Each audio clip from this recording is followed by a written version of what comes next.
इस एक्सपेरिमेंट में मेनली हमारे दो ऑब्जेक्ट हैं। सबसे पहले हमें ट्रायंगुलर वेव जनरेट करनी है और फिर डिफरेंट टाइम पीरियड को और हमें वेरीफाई करना है। हमें मेजर टाइम पीरियड निकालना है CRO की मदद से और हमें कैलकुलेट टाइम पीरियड निकालना है और फिर उनको वेरीफाई करना है कि वो सेम आ रहे हैं। दूसरा ऑब्जेक्ट इसमें है हमारा कि हमें जो ड्यूटी साइकिल है उसको मॉडरेट करना है और फिर मेजर ड्यूटी साइकिल और कैलकुलेट ड्यूटी साइकिल को वेरीफाई करना है। तो इसमें जो फर्स्ट पार्ट है उसके लिए हम डायग्राम ये वाला फॉलो करेंगे। ये सर्किट डायग्राम है। इसमें here we have used op-amp 741.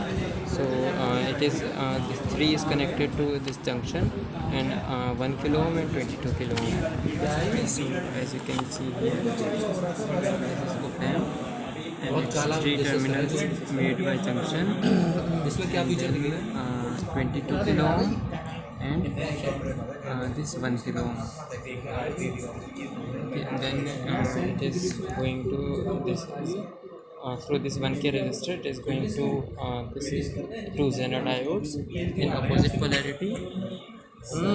PSD चाहिए भाई साहब उसमें। As you can see, this is Zener diode. मिल जाएगा, इतना मिल जाएगा, ज़्यादा ही मिल जाएगा। Zener diode and this is connected in opposite polarity. So काम as भी you बहुत can करवाएगा। see, this black portion is negative. So this black one is this one. This part is black and this one is red. So this is how it is connected in opposite polarity. And here then we have our second op-amp which is used as an integrator. So this whole portion including this Zener diode up to this Zener diode, it is Schmitt trigger. After that it is integrator. So you can have a close look at the circuit diagram. फिजिलिस वाला देगा 50,000 से ज़्यादा देगा, आराम से देगा, काम भी बहुत कराएगा। उसके बाद तो And here we have our variable resistors and capacitors. So as you can see before this on the inverting terminal of this second op-amp we have a variable resistor and feedback with variable capacitor. So here we have this is the variable capacitor and this is variable resistor. Okay, so as you can see it is connected like this. Okay, so after making the circuit diagram what we have to do is that this is our first table. इसमें हम एक बार फिर से इसको circuit को explain कर रहे हैं। तो सबसे पहले हम क्या करेंगे, इसमें जो 2 वाला पॉइंट है इसको ग्राउंड करेंगे यहाँ पे। तो यहाँ पर हमने 2 वाला पॉइंट जो है ना, ठीक है। तो इसमें हम सर्किट एक्सप्लेन कर रहे हैं फिर से एक बार। तो सबसे पहले हम क्या करेंगे, इस op-amp को हम +12 और -12 पावर सप्लाई देंगे। तो यहाँ पर हमने इसको ये ब्लू वायर जो है ये 7 पे दे दिया है, ये ब्लू वायर, और ये जो ग्रीन वायर है ये 4 पे दे दिया है। उसके बाद Here it is on plus 12 volt and minus 12 volt. उसके बाद हमें यहाँ पर सेकंड टर्मिनल को ग्राउंड करना है। तो ये सेकंड टर्मिनल को हमने यहाँ पे ग्राउंड कर दिया है op-amp के।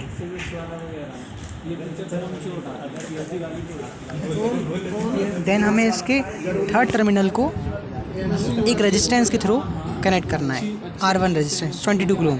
तो हमने यहाँ पर ये इस तरह से किया है, एक जंपर लगाया है पहले यहाँ पर और फिर यहाँ पे एक 22 किलो ओम का रेजिस्टेंस ये लगा दिया है। PW की भैया तो क्या ही फिगर बताऊँ। उसके बाद इससे हमें एक और रेजिस्टेंस कनेक्ट करना है 1 किलो ओम का, जो कि हमने यहाँ पे कनेक्ट कर दिया है और इसका दूसरा टर्मिनल 6 पे कनेक्टेड है, कनेक्टेड है। फिर इस 22 किलो ओम रेजिस्टेंस से एक और रेजिस्टेंस कनेक्टेड है जो कि दूसरे op-amp के 6 पे कनेक्टेड है। तो हमने यहाँ पर इसके ये 22 किलो ओम था, इसके नीचे ये रेजिस्टेंस लिया है 1 किलो ओम का और इसको जंपर की मदद से ये हमने जंपर लगाया है यहाँ पर, ये वाला ब्लू वाला, इसको यहाँ पर 6 पे कनेक्ट कर दिया है। इसके 6 पे कनेक्ट कर दिया, 6 टर्मिनल। इसके बाद हमें डायोड किस तरह से लगाने, तो जो हमारा रेजिस्टेंस कनेक्टेड थे उसके आउटपुट से हमें यहाँ पर 2 ज़ीनो डायोड लगाने अपोजिट पोलैरिटी के। तो यहाँ पर हमारे रेजिस्टेंस कनेक्टेड थे, तो यहाँ से हमने इसका एक आउटपुट लिया, जंपर लिया, और यहाँ से एक अपोजिट पोलैरिटी में 2 जीरो डायोड हमने लगा दिए और एक को हमें यहाँ पे ग्राउंड कर देना है। केमिस्ट्री तैयार करते हैं, हाँ, ये तैयार करते हैं। फिर इसके बाद हमें वेरिएबल रेजिस्टेंस और वेरिएबल कैपेसिटर लगाने हैं। जो वेरिएबल रेजिस्टेंस है वो जीनर से सेकंड ओपम के सेकंड पिन पे जाएगा और जो कैपेसिटर है वो 2 और 6 के बीच में कनेक्ट होगा। तो ये हमारा वेरिएबल रेजिस्टेंस है, तो ये जीनर से ओपम के सेकंड पे कनेक्टेड है और कैपेसिटर 2 to 6 और कैपेसिटर हमारा 2 to 6 कनेक्टेड है। इसके अलावा हमें थर्ड को ग्राउंड करना है। कपड़े ना फट जाए। थर्ड को हमने यहाँ पे ग्राउंड कर दिया।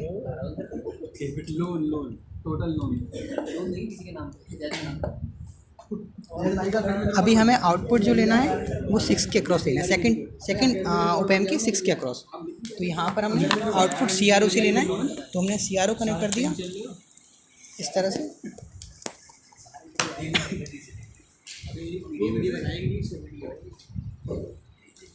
इसमें ये ध्यान रखना कि इसका ये वाला जो वायर होता है वो पॉजिटिव वायर होता है, तो इसको हमें 6 के क्रॉस लगाना है और इसको ग्राउंड करना है। And we have to make sure that अगर हम मतलब ग्राउंड को अगर ब्रेडबोर्ड के डब्लू के इस तरफ अगर हम कोई ग्राउंड कनेक्शन कर रहे हैं और कुछ कनेक्शन हम डब्लू के इस तरफ कर रहे हैं, तो दोनों को इंटरनल कनेक्ट करना ज़रूरी है, क्योंकि ये बीच में ब्रेक होता है। इसके बाद हमारे आउटपुट पे ट्रायंगुलर वेव आएगी इस तरह से। इस में हमें क्या क्या मेंशन करना है कि हमें डिफरेंट इसकी टेबल में हमें क्या मेंशन करना है कि हमें डिफरेंट कैपेसिटेंस की वैल्यू लेनी है और डिफरेंट रेजिस्टेंस की वैल्यू लेनी है। उसके करस्पॉन्डिंग हम CRO पे मेजर टाइम पीरियड निकालेंगे और कैलकुलेट टाइम पीरियड निकालेंगे। कैलकुलेटेड के लिए जो फॉर्मूला यूज़ करना है हमें वो ये वाला करना है। Time period equals to 4R2 RC/R1 और यहाँ पे R2 R1 ये तो फिक्स्ड है, only R will very. Okay, R will vary and C will vary. R2 and R1 will remain fixed. So this is how we'll do the calculated time period. And for measured time period, okay, so for the second part of this experiment, make sure that we have to use the resistance and capacitance combination as 22 kilo ohm and 0.047 microfarad respectively. Okay, so now choose that combination which has the least error in this first table. Okay, we have to choose that combination that has least error. Okay, so we will give the biasing voltage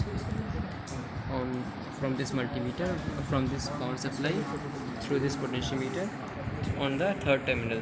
Previously that terminal that we have grounded. Okay, so now let's measure the time period. First of all, let's measure the rise time. So from here 1 to 2.6 multiplied by 50 microsecond, it will be around 130. So previously it was 140 microsecond, now it is coming out to be 130 microseconds. Okay, now let's measure the fall time.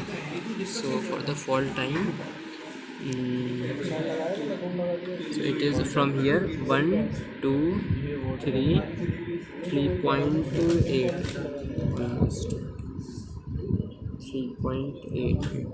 3.8 multiplied by 50 microsecond. Focus here is 3.8 multiplied by That will be 190. 190. Okay, so previously it was 180, now it is coming out to be 190 microsecond. Now we have to measure the duty cycle. So for the measured duty cycle, we have to use this formula.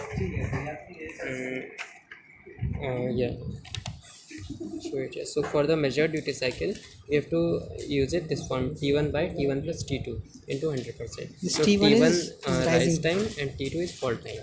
Okay, so for from this we will calculate measured time period, measured duty cycle, and for the calculated duty cycle we'll use this formula. Here Vs is the applied this voltage, biasing voltage, and V naught is the V naught. So here V0 is the output voltage of Schmitt trigger, which is 12 volts. Okay, so using this we have to